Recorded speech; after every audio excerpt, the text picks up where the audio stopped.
నేను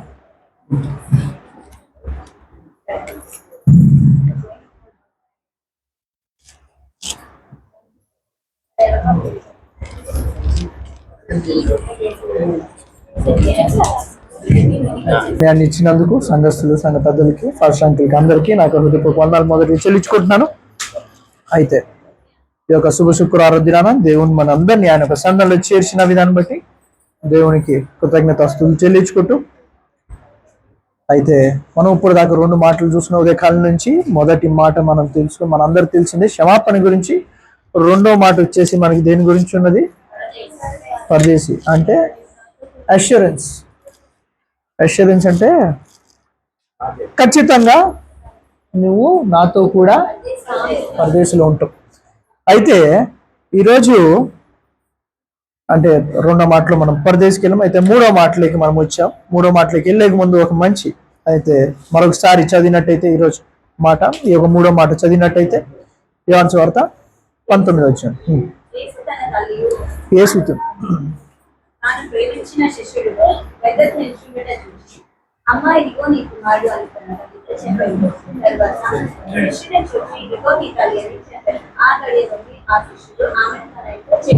చేర్చుకున్నాం. అయితే ఈ మూడో మాట వచ్చేసి తల్లి గురించి ఉంది. అయితే నేను ఎప్పుడు చెప్పలేదు ఇది. అయితే చాలా రోజుల తర్వాత నేను అప్పుడెప్పుడు చెప్పాను. మళ్ళీ తల్లి గురించి చెప్తున్నాను. చాలా శ్రేష్టమైంది. అయితే మనకందరికి తెలిసిందే దేవుని యొక్క మూడు మాటలు ఈ భూలోకంలో గురించి కావచ్చు ఆ విషయాలు చెప్పారు. తక్కిన మూడు తర్వాత తక్కిన అన్ని మాటలు వచ్చేసి ఆత్మీయ విషయాల కొరకు ఆయన మాట్లాడాడు. అయితే ఈరోజు ఈ యొక్క మూడో మాటలో తల్లి గురించి ఉన్నది. అయితే ఈ యొక్క తల్లి గురించి మనం చెప్పినట్టయితే ఈ భూలోకంలో మనమందరం కావచ్చు ఇక్కడ ఉన్నాం. మనకు తల్లిలు ఉన్నారు. అయితే మనకు జీవితంలో మనకి జన్మనిచ్చేది తల్లి. అయితే మనము పుట్టిన తక్షణం మొదటి మాట మన నోట్లో వచ్చేది అమ్మ. అయితే ఇక్కడ ప్రభు తన యొక్క సమయము అంటే నిన్నటి దినాన గురువారం సమయము సాయంకాలం సమయము ఆయన గెత్సేమనే తోటలో అరెస్ట్ చేసినప్పుడు ఆయన బందీగా తీసుకొని కావచ్చు ఆ సమయంలో నుంచి ఆయన్ని నలుగురు దగ్గర తీసుకొని పోయారు. అంటే రాజులు కావచ్చు, జడ్జెస్ కావచ్చు, తర్వాత ప్రధానులు కావచ్చు, పిలాతు గారి దగ్గర కావచ్చు, ప్రతి చోట ఆయన్ని తీర్పు చేయడానికి 4 చోట్ల తీసుకొని పోయారు. తీసుకొని పోయిన ప్రతి చోట వాళ్ళ యొక్క తల్లి ఆమెతో కూడా ఉన్నది. అది అయిన తర్వాత అక్కడి నుంచి పిలాతు దగ్గరికి వెళ్ళినప్పుడు పిలాతు గారు ఏం చేశారంటే ఆయనకి ఒక శిక్షను విధించారు. ఆ శిక్ష వచ్చేసి ఎంత? 40కి తక్కువ 39 కొరడా దెబ్బలు ఆయనకి శిక్షను వేశారు. అయితే మనం అందరం ప్యాషన్ ఆఫ్ క్రైస్ట్ చూసినట్టయితే ఆ శిక్ష విధించేటప్పుడు ఆ యొక్క తల్లి తన యొక్క కుమారుడితో ఉంటుంది. అయితే ఇక్కడ చూసుకోవచ్చు దేవుడి యొక్క భూలోకంలో వచ్చినప్పుడు ఈ యొక్క అనుబంధం ఎక్కడ ఆ యొక్క తల్లికి పరలోకమైన తండ్రి యేసుక్రీస్తు గారికి వాళ్ళకు ఉన్న అనుబంధము చాలా గొప్పది. దాన్ని నేను అదే చెప్పాను ఇంట్లో వాక్యం చేసేటప్పుడు. దాన్ని వివరించడము చెప్పసాధ్యం, దాన్ని చెప్పలేము మనం. ఒక తల్లికి కుమారుడికి ఉన్న బంధాన్ని మనము ఎంత చెప్పినా ఏం చేసినా దాన్ని నేను కంప్లీట్ చేయలేను. కంప్లీట్నెస్ అనేది లేదు దానికి. చెప్పుకుంటా పోతే రోజులు పోతాయి అలాగ ఉన్నట్టు. అయితే ఇక్కడ ప్రభు ఆ యొక్క నిన్నటి దిన సాయంకాలం సమయం నుంచి పొద్దున వరకు కావచ్చు తన యొక్క వేదన బాధ అన్ని అనుభవిస్తున్నప్పుడు ఆ సమయమందు ఆ వేదన సమయంలో తన యొక్క తల్లిని దూరంగా ఉన్నట్టు చూస్తూ ఉన్నట్టు ఆయన సిలువని ఎత్తుకొని వచ్చేటప్పుడు పడిపోయినప్పుడు కావచ్చు ఆ సమయమందు వాళ్ళ యొక్క తల్లి పరిగెత్తుకొని వెళ్తూ తన యొక్క కుమారుడిని ఎత్తుకోవాలి. అంటే ఇప్పుడు చిన్నపిల్లలు ఉన్నప్పుడు మన యొక్క ఈవాన్ కావచ్చు వీళ్ళందరూ చిన్నగా ఉన్నప్పుడు వాళ్ళు నడిచేటప్పుడు ఏమవుతుందో ఒక్కోసారి పరమారసాల కింద పడతా ఉంటారు. పడినప్పుడు వాళ్ళు ఏం చేస్తారు? అమ్మా అని పిలుస్తారు. అయితే ఆ యొక్క హృదయం తల్లి హృదయం పరిగెత్తుకుంటూ వెళ్ళి ఆ తన యొక్క కొడుకుని తీసుకొని కోవిల్లో అదే సిలువలో ఎత్తుకొని వెళ్ళేటప్పుడు ప్రభు 14 సార్లు కింద పడి లేచేటప్పుడు ఆ యొక్క సమయం అందు ఆయన ఒక చోట పడిపోయినప్పుడు ఆ యొక్క తల్లి పరిగెత్తుకుంటూ వెళ్ళి తన యొక్క కుమారుని హత్తుకుంటాడు. నేను ఉన్నానయ్యా నీతో అనేసి దగ్గరికి వెళ్ళాడు. తన యొక్క తల్లి ముఖాన్ని ముట్టుకొని సరేమా అని చెప్తాడు. అయితే ఆ సిలువ దాకా వెళ్ళేటప్పుడు ఆయనకి మన ముందు ఒక తల్లి ముందు తన యొక్క కుమారుని కావచ్చు, తన యొక్క కుమారుడు కావచ్చు, కుమార్తె కావచ్చు, ఎవరైనా కావచ్చు, మనం బాధ పెడుతున్నప్పుడు ఎలా కనిపిస్తుంది, ఆ యొక్క తల్లి హృదయం ఎలాగుంటది? అయితే ఆ హృదయం చాలా కఠినంగా తీసుకుంటుంది. అయితే ఈ యొక్క తల్లి గురించి చెప్పేటప్పుడు ఆ యొక్క వేదనలో ఉన్నప్పుడు, ఆ యొక్క శిల మీద ఉన్నప్పుడు క్రీస్తు గారు తన యొక్క తల్లిని గుర్తు చేసుకుంటున్నారు. చాలా మంది మన యొక్క జీవితంలో కావచ్చు, ఎందుకు ఈ 7 మాటలు బహు శ్రేష్టం అంటే, ఒక మనిషి తన యొక్క జీవితంలో ఆఖరి చెప్పే మాటలే శ్రేష్టంగా తీసుకుంటారు. ఒక వ్యక్తి చనిపోయేటప్పుడు తన ఆఖరి సమయంలో మాట్లాడే మాటలు నిజాలు. ఆ మాటలను ఎక్కువ వరకు అందరూ గమనిస్తారు. అలాగే ఈ శిల మీద పలికే మాటల్లోకి ప్రభు ఇక్కడ ఆ 3వ మాటలో తన తల్లి గురించి మాట్లాడుతారు. అయితే ప్రభు తన యొక్క తల్లి గురించి ఎక్కువ వరకు మనము చూసిన చాలా తక్కువ. వాళ్ళ యొక్క సంభాషణ చాలా తక్కువ. ఎందుకంటే ప్రభు జన్మించినప్పుడు వాళ్ళ యొక్క తల్లితో 33.5 సంవత్సరము 33.5 సంవత్సరం జీవించాడు. దాంట్లో ఎన్ని సంవత్సరాలు వాళ్ళ తల్లితో ఉన్నాడు? 30 సంవత్సరం. ఆయన తెలుసు, నేను 3.5 సంవత్సరం నా తల్లికి నేను దూరంగా ఉంటాను, నేను వాళ్ళతో గడపలేను. అయితే 30 సంవత్సరాలు వాళ్ళ తల్లితో ఉండి కావాల్సిన అన్ని సంతోషాలు కావచ్చు అన్ని ఇచ్చేశారు. అయితే 3.5 సంవత్సరము సేవ చేశారు. కాబట్టి మనం ఆ 30 సంవత్సరాల గురించి ఏ సంభాషణ ఇక్కడ రాయబడలేదు, కానీ ఆయన దాదాపు వరకు 4 సార్లే తన యొక్క తల్లితో మాట్లాడారు, సంభాషణ చేశారు. 12వ సంవత్సరం వచ్చినప్పుడు ఆ యొక్క దేవాలయంలో మాట్లాడాడు. తర్వాత వచ్చేసి వాళ్ళ తల్లితో మళ్ళీ 2వసారి వచ్చి ఎక్కడ సూచక్రియ చేసేటప్పుడు కానాను పెళ్లిలో మాట్లాడు కదా. అయితే 4 సార్లే తన యొక్క జీవితంలో చాలా వరకు తక్కువ సమయము, అంటే మాటలు అనేది ఈ యొక్క బైబిల్లో రికార్డ్ చేసింది 4 సార్లే, ఎక్కువ మాట్లాడలేదు ప్రభు. అయితే ఈ 4 సార్లు మాట్లాడేటప్పుడు ఆఖరి మాట ఆయన యొక్క తల్లితో మాట్లాడిన మాట శిలువ మీద, ఇదిగో తల్లి నీ కుమారుడు. అయితే ఇక్కడ తల్లి గురించి వచ్చేసరికి ఆయన తన యొక్క తల్లిని మర్చిపోలేకపోతున్నాడు. ఎందుకంటే భూలోకంలో ఉన్న ఏ కుమారుడు తన యొక్క తల్లిని మర్చిపోలేదు. అయితే ఆ తల్లి ఇక్కడ చాలా వేదనతో ఉన్నది, తనతో పాటు వచ్చింది, వాళ్ళ అమ్మని చూస్తూ ఉన్నాడు. అయితే తన ప్రయాణం మొదటి సంవత్సరం అంటే 31వ సంవత్సరం ఆయన సేవ స్టార్ట్ చేసినప్పుడు ఆయన దగ్గర 70 మంది శిష్యులు ఉన్నారు, 12 మంది వచ్చారు. తర్వాత ఆఖరిగా గురువారం సాయంకాలం సమయం వరకు పేతురు కావచ్చు తగిన శిష్యులు ఉన్నారు. ఎప్పుడైతే ఆయన్ని బందీ చేసి ఆయన తీసుకొని వచ్చారో అక్కడ ఏమైంది, అందరు శిష్యులు వెళ్ళిపోయారు. ఒకే ఒక శిష్యుడు తనతో వచ్చారు. అక్కడ మగ్దలేని మరియ కావచ్చు, 3 మరియలు వచ్చారు, సలోమి గారు వచ్చారు, తర్వాత శిష్యుడైన చిన్న యోహాన్ గారు వచ్చారు. అయితే ఇక్కడ వచ్చినప్పుడు ఆయన ఆ సమయం అందు చాలా మంది ఉండరు. అయితే యేసుక్రీస్తు గారు ఎందుకు ఇక్కడ తన తల్లి గురించి యోహాన్ గురించి ఎందుకు రాయబడిందంటే, యేసుక్రీస్తు గారికి తమ్ముళ్ళు చెల్లెళ్ళు అందరు ఉన్నారు. కానీ ఆయన ఒక మాట రాశాడు. మార్కు సువార్త 3వ అధ్యాయం 35వ వచనంలో ఒక మంచి మాట రాయబడి ఉన్నది.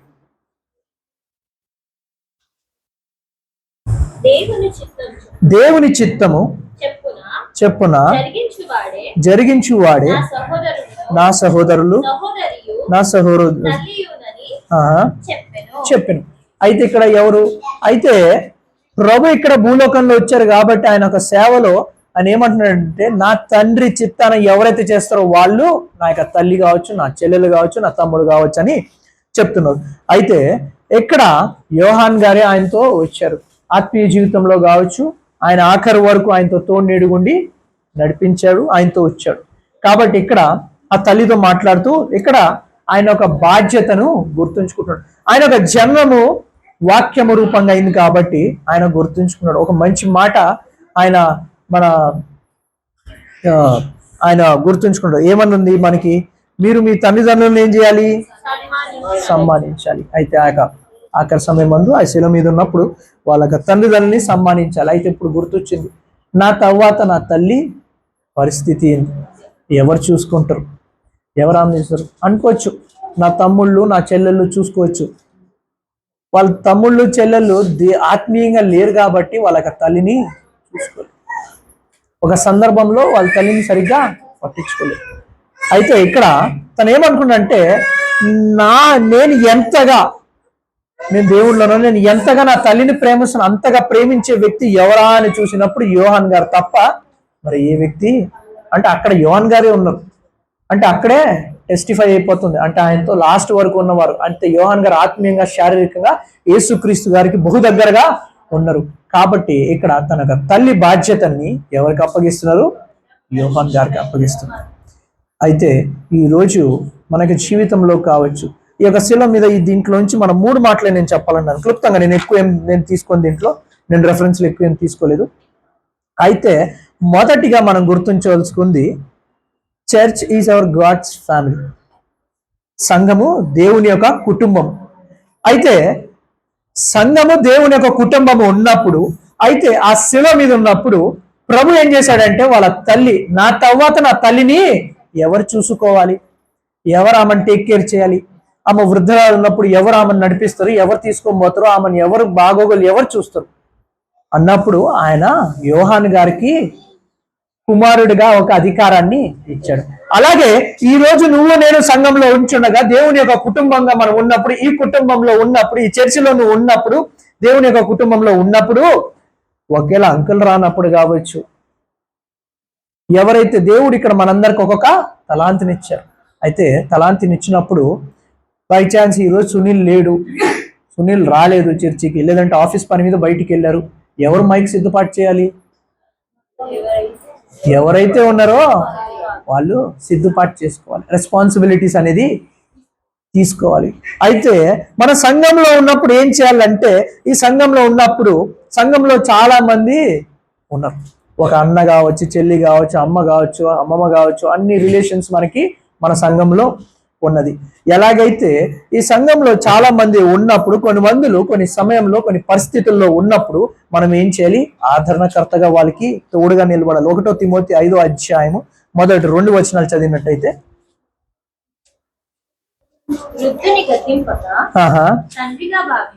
తండ్రిగా భావించి అతన్ని హెచ్చరించుము, అన్నదమ్ములను, యవనులను, తల్లులను, వృద్ధ స్త్రీలను, అక్కా చెల్లెలని పూర్ణ పవిత్రతతో యవన స్త్రీలను హెచ్చరించుము.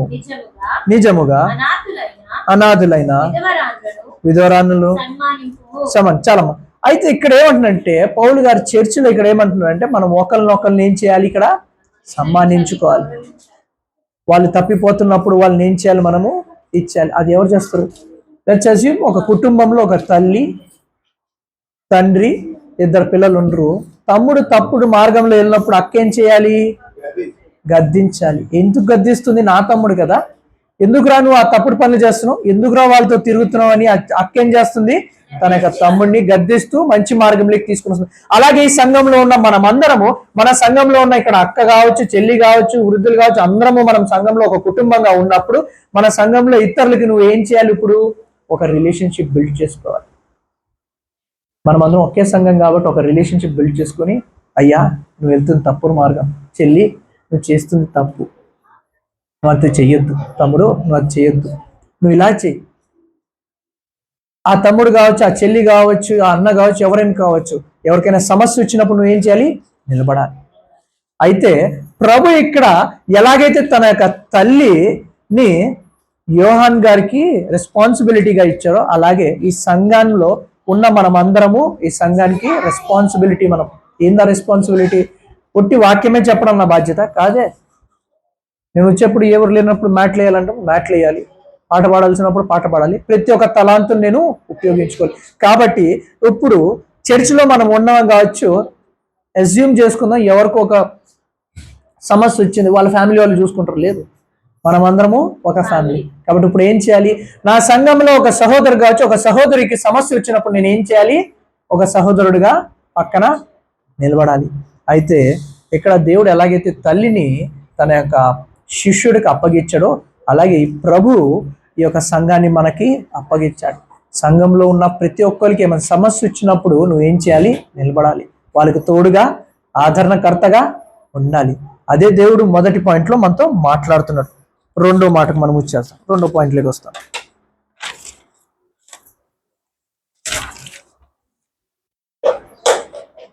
రెండోదిగా వచ్చేసి children must take care of their mothers. అయితే రెండోదిగా వచ్చేసి పిల్లలు ఏం చేయాలి? వాళ్ళ యొక్క తల్లిని చూసుకోవాలి.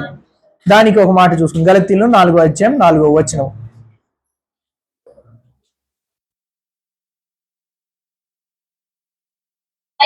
అయితే కాలము పరిపూర్ణమైనప్పుడు దేవుడు తన కుమారుని పంపెను. ఆయన స్త్రీ అందు పుట్టి మనము దత్తపుత్రులము కావాలనని ధర్మశాస్త్రమునకు లోబడి ఉన్న చాలమ్మా ధర్మశాస్త్రానికి.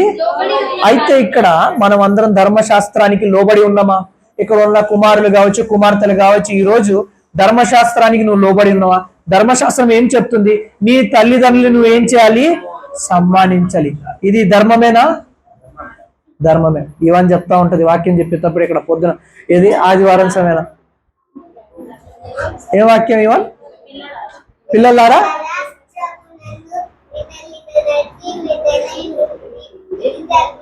ఇది ధర్మమే. మన తల్లిదండ్రులకి మనము విధేయులుగా ఉండాలి. అయితే ప్రభు ఈ మాట ఏమని? ప్రభు ఈ మాటను తీసుకున్నాడు, తన యొక్క మాటను తీసుకొని వాళ్ళ యొక్క తల్లిదండ్రులకి విధేయుడిగా ఉన్నాడు. అయితే ఈ రోజు ఇక్కడ ఉన్న కుమారులు కుమార్తెలు కావచ్చు, మనం మన తల్లిదండ్రులకి మనము విధేయులుగా ఉంటున్నామా?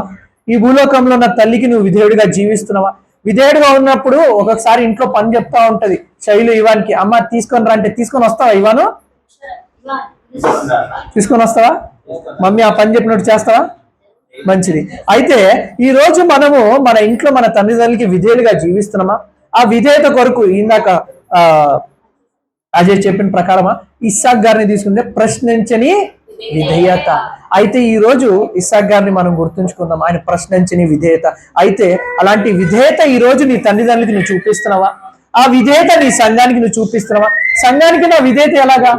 నా తల్లిదండ్రులకి నేను విధేయత ఎలా చూపిస్తున్నాను? వాళ్ళు చెప్పిన పనులు వాళ్ళని ప్రశ్నించకుండా ఏ పని చెప్తే ఆ పని తల వంచి చేయడమే విధేయత.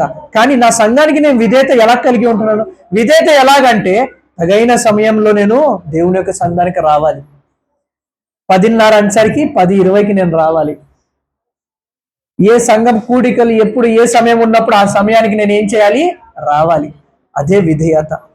అయితే ఇక్కడ ప్రభు అంటున్నాడు, ప్రభు అక్కడ పెద్దలతో మాట్లాడేటప్పుడు వాళ్ళని ఒక గద్దిస్తాడు. మార్కు సువార్త 7వ అధ్యాయము 8-13 వచనము చదివినట్టయితే,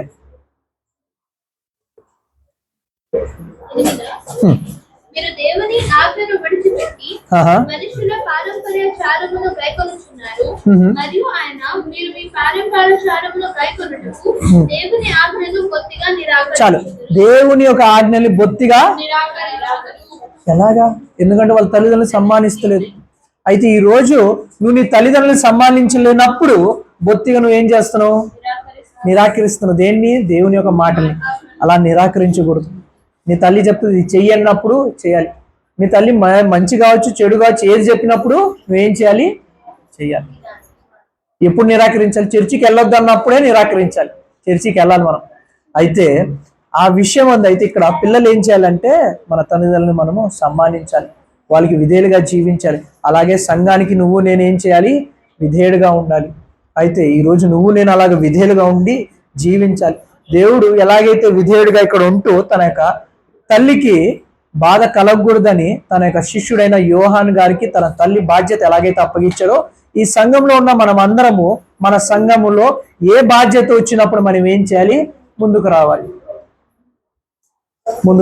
రేపటి దినాన ఏ ప్రార్థన స్తుతుల విషయంలో కావచ్చు, సాయంకాలం విజ్ఞాపన సమయంలో కావచ్చు, ఉపవాస కూడికల్లో కావచ్చు, 7 మాటలు చెప్పేదాని విషయంలో కావచ్చు, వెనకడిగేయకూడదు. ముందుగా నీ బాధ్యత నువ్వు చేయాలి. అయితే అక్కడ యోహాన్ గారు ఆ తల్లిని అప్పటి నుంచి ఏం చేసుకున్నాడు? 27 వచనంలో ఏం చేశాడు? చేర్చుకున్నాడు. అంటే ఆమెను యాక్సెప్ట్ చేశాడు. అయితే ఇక్కడ నువ్వేం చేస్తున్నావు? చర్చిలో మనకి ఏమైనా పనులు చెప్పినప్పుడు మనం యాక్సెప్ట్ చేస్తున్నామా? బాబు ఈ పని చేయి, రేపటి దినాన స్తుతులు నువ్వు చెల్లించు, రేపటి దినాన వాక్యములు నువ్వు చెప్పు. అయితే మనము మన సంఘానికి మనం విధేయుడిగా ఉండాలంటే మనం ఏం చేయాలి? సంఘంలో ఏమైనా ప్రకటనలు చేసినప్పుడు, సంఘంలో ఏమైనా పనులు చేసినప్పుడు మనం ఏం చేయాలి? యాక్సెప్ట్ చేయాలి. యోహాన్ గారు మరియమ్మ తల్లి గారిని ఎలాగైతే యాక్సెప్ట్ చేసుకొని వాళ్ళ ఇంట్లోకి తీసుకొని ఇక్కడ దేవుని యొక్క వాక్యం చెప్పేటప్పుడు దేవుని ఒక వాక్యాన్ని మనం యాక్సెప్ట్ చేసుకొని మన తల్లిదండ్రులను సమ్మానించాలి. సంఘంలో ఏదైతే కావచ్చు ఏమైనా విషయాలు వచ్చినప్పుడు నువ్వు ఏం చేయాలి? దాన్ని తీసుకోవాలి, దానికి విధేయుడిగా ఉండి జీవించాలి. 3వ మాట, mothers must love their childrens. ఇక్కడ తల్లి ఏం చేయాలి? తన యొక్క పిల్లల్ని ప్రేమించాలి. తన తల్లి, ఇక్కడ తల్లి తన యొక్క కుమారుని ప్రేమించాలి. అంటే కొద్దిగా క్లమ్జీగా నేను ముందు వెనక ఉండొచ్చేమో, అయితే ఇక్కడ తల్లి ఏం చేయాలి, తన యొక్క కుమారుని ప్రేమించాలి. కుమారుడు, ఇప్పుడు తల్లి కుమారుని ప్రేమించాలంటే మరియమ్మ తల్లి తన కుమారుడిని యేసుక్రీస్తు గారిని తన గర్భంలో ధరించి తనని ఏం చేసి ప్రేమించింది, తన కుమారుని ఎలాగైతే ప్రేమించిందో ఇప్పుడు ఈ తల్లి ఎవరిని ప్రేమించాలి, యోహాన్ గారిని ప్రేమించాలి. ఎందుకంటే యేసుక్రీస్తు గారి సమయం వచ్చింది కాబట్టి ఆయన తన యొక్క తండ్రి దగ్గరికి వెళ్తున్నారు. అయితే ఇప్పుడు కుమారుడు, నూతన కుమారుడైన యోహాన్ గారిని ఇప్పుడు ఏం చేయాలామా, ప్రేమించాలి.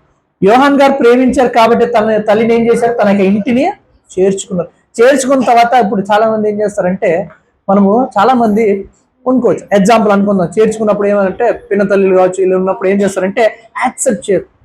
నీకెందుకు, నువ్వు మా అమ్మ కాదు, నేనెందుకు నీ మాట వినాలి, నేనెందుకు ఇచ్చేయాలి అని అంటూ ఉంటారు. అయితే ఈరోజు మన సంఘంలో ఉన్న కావచ్చు, ఒక్కొక్కసారి మనం ఒక సంఘం నుంచి ఇంకొక సంఘముకు వెళ్తున్నప్పుడు అక్కడ ఆచారాలు కావచ్చు, అక్కడ ఒక రూల్స్ అండ్ రెగ్యులేషన్స్ కావచ్చు, దాన్ని ఏం చేయాలి, నువ్వు యాక్సెప్ట్ చేయాలి. నువ్వు బ్యాప్టిస్ట్ చర్చ్ నుంచి నువ్వు క్యాథలిక్ చర్చ్కి వెళ్ళినప్పుడు అక్కడ ఏదైతే జరుగుతుందో నువ్వు ఏం చేయాలి, అక్కడ ఆరాధన చేయాలి అంతే. వాళ్ళ యొక్క రూల్స్ అండ్ రెగ్యులేషన్స్ నువ్వు అగేన్స్ట్గా చేయకూడదు. మనం ఏ చర్చికి లేదు, నేను బ్యాప్టిస్ట్ చర్చికి వెళ్తాను, అక్కడే నేను ఉంటాను, లేదు. నువ్వు ఆరాధన నువ్వు ఎక్కడికైనా బయటికి వెళ్తాం, మనం ఎక్కడైనా బయటికి వెళ్ళినప్పుడు ఏం చేస్తాం, ఆదివారం సమయాన నేను ఎక్కడికైనా వెళ్ళాలి, ఆదివారం సమయంలో ఉన్నప్పుడు ఏం చేయాలి, దగ్గర ఏ సంఘం ఉంటే ఆ సంఘానికి నువ్వేం చేయాలి, యాక్సెప్టెడ్. అది మనకి నా తల్లి సంఘమే అని కాదు, ఇది తల్లి సంఘమే గుడ్, కానీ అక్కడికి వెళ్ళినప్పుడు అక్కడ ఏం చేయాలి, దేవునితో నువ్వు ఏకంగా ఉండాలి. కాబట్టి నీ సమయాన్ని వృధా పోకుండా నువ్వు అక్కడ ఏ సంఘం అయితే ఉందో ఆ సంఘానికి వెళ్ళి అక్కడ నువ్వు ఆరాధన చేయాలి. ఏ సంఘం అందు నువ్వు రావద్దు మా చర్చికి అని ఎవరు అనరు, అన్ని సంఘాలు అందరినీ యాక్సెప్ట్ చేస్తావు. అయితే అలాగే ఇప్పుడు నువ్వేం చేయాలి, ఆ సంఘంలోకి నువ్వు యాక్సెప్ట్ చెయ్యాలి. అయితే ఇప్పుడు తల్లిగా ఎలాగైతే తల్లి ఏం చేస్తుంది, యోహాన్ గారిని ఇప్పుడు యాక్సెప్ట్ చేసి తన కుమారుడిగా యాక్సెప్ట్ చేసి ఎలాగైతే తీసుకుంటుందో, అలాగే ఈరోజు మనం ఏం చేయాలంటే మన తల్లి సంఘంలో ఉన్నప్పుడు వేరే సంఘాలకు వెళ్ళినప్పుడు అక్కడ నన్ను రూల్స్ అండ్ రెగ్యులేషన్స్ నువ్వు ఏం చేయాలి, యాక్సెప్ట్ చేయాలి. అప్పుడు యాక్సెప్ట్ చేసినట్టయితేనే నువ్వు బహు సంతోషంగా ఉంటావు. కాబట్టి మనము ఈ తల్లిని గుర్తుంచుకుందాం. ఇక్కడ తల్లి కుమారుడిని ఇద్దరిని తీసుకుంటే తల్లిని మన సంఘంగా తీసుకోవాలి, కుమారుడుగా నువ్వు నేనేం చేయాలి, ఆ యొక్క సంఘానికి విధేయుడుగా ఉండాలి, ఆ సంఘాన్ని నువ్వు ప్రేమించాలి. అయితే ఈరోజు ఆ యోహాన్ గారు ఎలాగైతే తన తల్లి అయిన మరియమ్మ తల్లిని ఎలాగైతే ప్రేమించారో నువ్వు నీ సంఘాన్ని ప్రేమిస్తున్నావా, విధేయుడిగా జీవిస్తున్నావా, దేవుని ఒక వాక్యము చెప్తున్న ప్రకారంగా నువ్వు విధేయుడిగా ఉంటున్నావా? ఒక చిన్న విషయం చెప్పాలనుకుంటున్నాను తల్లి యొక్క ప్రేమ గురించి. మనందరూ తెలుసు, దేవుడు ఒక విధవరాలు కుమారుని ఏం చేశాడు, చనిపోయిన వాడిని లేపరు. ఎవరి కొరకు? ఆ తల్లికి ఆదరణగా ఉన్నది ఆ ఒక కుమారుడే. అంటే ఇక్కడ దేవుడు ఆ యొక్క తల్లి ఇక్కడ ప్రేమను చూడొచ్చు. అయితే ప్రభు తన తల్లి పట్ల ఉన్న ప్రేమని ఇక్కడ మనము కనపరుచుకోవచ్చు. అక్కడ చేసిన కార్యాన్ని చూసి అయితే అదే కార్యాన్ని గుర్తుంచుకుంటూ యోహాన్ గారికి తన తల్లి యొక్క బాధ్యతలు అప్పగిస్తున్నారు. కాబట్టి మనము ఒక్కొక్కసారి అంకులు లేనప్పుడు కావచ్చు, ఎవరు లేనప్పుడు కావచ్చు, నువ్వేం చేయాలి, సంఘం ఒక బాధ్యతని నువ్వు తీసుకోవాలి. నేను చెప్పనప్ప నాకు భయము అవసరం లేదు. నేను ఒకసారి మా ఆవిడకి రానికి చెప్తా ఉంటాను, లేకపోతే చెయ్యి. మొన్న అనుకోకుండా దేవుడు చెప్తాం, పోయినసారి ఉమెన్స్ డేకి మేరీ లేపేసరికి వీళ్ళు బాధ్యతగా ఇద్దరు తీసుకున్నారు. ఎవరంటే సంధ్యమ్మ, రానమ్మ, వాళ్ళిద్దరు ఒక జోడి. ఇక్కడ సోఫియా వచ్చేసి కొన్ని క్యూజ్ ప్రిపేర్ చేసుకున్నారు, వాళ్ళు కొన్ని క్యూజ్ ప్రిపేర్ చేసుకున్నారు. అంటే ఇక్కడ మనం ఏం చేయాలి, బాధ్యత అనేది తీసుకోవాలి. అయితే ఇక్కడ తల్లి బాధ్యత ఎలాగైతే యోహాన్ గారు తీసుకున్నారో మన సంఘ బాధ్యతగా ఇక్కడ ఉన్న మనం అందరము తీసుకోవాలి. ఇది నా సంఘం కాదు అని అనకూడదు. సంఘంలో ఏ పని వచ్చినా ముందుకు నేను రావాలి, ఆ బాధ్యతని నేను తీసుకోవాలి. అయితే ఈ యొక్క మూడో మాటలో మనం గుర్తుంచుకోవాల్సింది బాధ్యత, ప్రేమ. అంటే బాధ్యత ఊరకని తీసుకోవడం కాదు, కానీ ప్రేమ కలిగి ఆ బాధ్యతని నువ్వు తీసుకోవాలి. ఎప్పుడైతే తీసుకుంటావో ఆశీర్వాదములు నువ్వు నేను పొందుకుంటావు. కాబట్టి ఈ మూడో మాటని మనం గుర్తుంచుకుందాం, ప్రేమ. అమ్మ ఎలాగైతే ప్రేమ చూపిస్తుందో అయితే మన సంఘం పట్ల మనము ప్రేమ కలిగి ఆ బాధ్యతని నువ్వు నేను తీసుకోవాలని దేవుని యొక్క మాట ఈరోజు నీతో నాతో మాట్లాడుతుంది. ఆఖరిగా ఒక మాట చూసుకుందాం. ఎఫ్ఎస్సీలు రాసిన పత్రిక తెలిసిందే, ఏ పెద్ద విషయం. 6వ అధ్యాయం మొదటి 3 వచనాలు. పిల్లలారా ప్రభునందు మీ తల్లిదండ్రులకి అయితే ఒక నిమిషం, ఇది ధర్మమే. ఇవాన్ చెప్పినట్టు మనం ఎవరికి విధేయులు? తల్లిదండ్రులకి విధేయులు ఉండాలి, అలాగే మన సంఘానికి విధేయుడుగా ఉండాలి. ఎప్పుడంటే అప్పుడు మన సంఘంలో చర్చెస్ బంక్ చేయాల్సిన అవసరం లేదు. దేవుని సంఘంలో మనము ఉండాలి, బాధ్యత తీసుకోవాలి.